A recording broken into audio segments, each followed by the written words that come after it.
Hi friends, welcome to the my new vlog with my friends.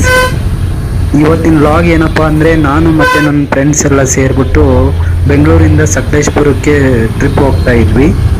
Trip ಎಲ್ಲಿಗಪ್ಪ ಅಂದರೆ ಸಕಲೇಶಪುರದಲ್ಲಿ stone valley ಅಂತ ಹೇಳ್ಬಿಟ್ಟು ಅಲ್ಲಿ ಹೋಗ್ತಾ ಇದ್ವಿ. ನೋಡಿ, ಇವರೆಲ್ಲ ನಮ್ಮ ಫ್ರೆಂಡ್ಸು, ನಾವೆಲ್ಲ ಸೇರಿ ಹೋಗ್ತಾ ಇರೋದು. ಸಕಲೇಶಪುರಕ್ಕೆ ಬಂದಮೇಲೆ ಅಕ್ಕಪಕ್ಕ ಅಂತೂ ತುಂಬ ಚೆನ್ನಾಗಿತ್ತು. ಈ ಸಮ್ಮರ್ ಟೈಮಲ್ಲಿ ಈ ಥರ ಗ್ರೀನರಿ ನೋಡ್ಬೇಕಂದ್ರೆ ತುಂಬ ಚೆನ್ನಾಗಿರುತ್ತೆ. ಸಕಲೇಶಪುರಕ್ಕೆ ಹೋಗಿ ತಲುಪಿದ ಮೇಲೆ ನಮ್ಗೆ ಹಂಗಲ್ಲಿ ಒಬ್ಬ ಹಲ್ಕಟ್ಟಿದ್ದಾನೆ, ಅವನು ಏನೋ ಅಂದ, ಕೇಳಿ ಬನ್ನಿ.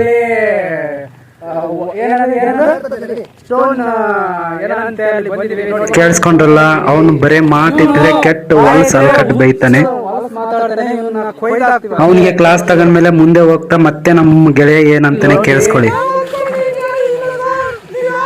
ಕೇಳಿಸ್ಕೊಂಡ್ರಲ್ಲ, ನಮ್ಗೆ ಆಗಲ್ಲಿ ಒಬ್ಬ ಅಲ್ಕಟ್ಟಿದ್ರೆ ಇನ್ನೊಬ್ಬ ಪ್ರೇಮಿ ಯಾವ ತರ ಇದ್ದಾನೆ ನೋಡಿ. ನಮ್ ಗೆಳೆಯ ಫುಲ್ ಫೀಲಿಂಗ್ ಲೋನ್ ಹೇಳ್ಬಿಡ್ತಾನೆ. ಅವನು ಆತರ ಇರೋದ್ ನೋಡಿ ನಮ್ಗೆ ತುಂಬಾ ಫೀಲ್ ಆಗ್ತಿದೆ. ಬನ್ನಿ ಮತ್ತೆ ಏನ್ ಹೇಳ್ತಾನೆ ಕೇಳಿಸ್ಕೊಳ್ಳಿ.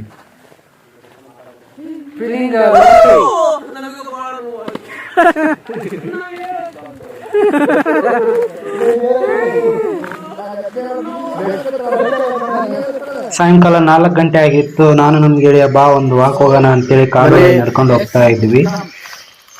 ಹಿಂಗೆ ಒಳಗಡೆ ಹೋಗ್ಬೇಕಾದ್ರೆ ನಮ್ ಗೆಳೆಯನಿಗೆ ಕಾಲು ಎಳಿತಾ ಇದ್ದೆ. ಅಲ್ಪ ಸ್ವಲ್ಪ ಇಂಗ್ಲಿಷ್ ಮಾತಾಡ್ಕೊಂಡು ಕಾಮಿಡಿ ಮಾಡ್ಕೊಂಡು ಮುಂದೆ ಹೋಗ್ತಾ ಇದ್ವಿ ನೋಡಿ.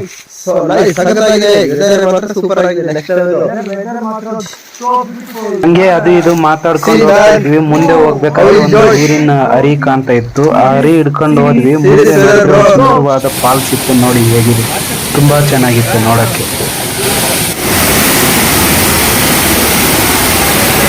ಇಷ್ಟು ಸುಂದರವಾದ ಜಾಗ ಇತ್ತಪ್ಪ. ನಮ್ ಗೆಳೆಯ ನೋಡಂದ್ರೆ ನಮ್ ಗೆಳೆಯನ್ ಒಂದ್ ತಿಂಡಿ ಇತ್ತು. ಅದೇನ್ ತಿಂಡಿ ನೋಡಿ ಬನ್ನಿ. ಬೈಸಿಪ್ಸ್ ತೋರಿಸ್ತಾನೆ. ಫಾಲ್ಸ್ ಎಲ್ಲ ನೋಡ್ಕೊಂಡ್ಮೇಲೆ ರೂಮ್ಗೆ ಹೋಗ್ಬಿಟ್ಟು ಫ್ರೆಶ್ ಅಪ್ ಆಗಿ ಫೋಟೋ ಶೂಟ್ ಮಾಡೋಣ ಅಂತ ಬಂದ್ವಿ. ನಾನು ವಿಡಿಯೋ ಮಾಡ್ತಾ ಇರ್ಬೇಕಾದ್ರೆ ನಮ್ ಗೆಳೆಯ ನಂದು ವಿಡಿಯೋ ಮಾಡು ಅಂತಿದ್ದ. ಹಿಂಗು ಮಾಡಿ ನೀನು ಬಾರಪ್ಪ ಗೆಳೆಯ ಅಂತ ಒಂದು 360ಲಿ ಶೋ ಮಾಡ್ಬಿಟ್ವಿ. ಸುಮ್ನೆ ಕೂತಿದ್ವಿ. ಹಂಗೆ ನಮ್ ಗೆಳೆಯ ಫೋಟೋ ತೆಗಿ ಅಂತ ಹೇಳಿದ. ಅದು ಫೋಟೋ ಮಾಡಕ್ ಹೋದ್ರೆ ವಿಡಿಯೋ ಆಗ್ಬಿಟ್ಟಿತ್ತು. ಆದ್ಮೇಲೆ ರಾತ್ರಿ ಆಗಿತ್ತು. ನಮ್ ಗೆಳೆಯ ನೋಡ್ರೆ ತುಂಬಾ ಫೀಲಿಂಗ್ ಅಲ್ಲಿ ಇದ್ದ. ಆ ಫೀಲಿಂಗ್ ಅಲ್ಲೇ ಒಂದು ಡಾನ್ಸ್ ಹೊಡೆದ್ ಬಿಡೋಣ ಬಾ ಅಂತೇಳಿ ಎಲ್ಲ ನಾವು ಸೇರ್ಕೊಂಡು ಡಾನ್ಸ್ ಮಾಡಿದ್ವಿ. ತುಂಬಾ ಚೆನ್ನಾಗಿತ್ತು ಫ್ರೆಂಡ್ಸ್.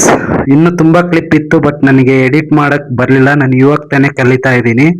ಮುಂದೆ ಎಡಿಟ್ ಮಾಡಿ ಹಾಕ್ತೀನಿ. ಪ್ಲೀಸ್ ಸಪೋರ್ಟ್ ಮಾಡಿ, ಲೈಕ್ ಮಾಡಿ, ನಿಮ್ಗೆ ಇಷ್ಟ ಆದ್ರೆ ಶೇರ್ ಮಾಡಿ.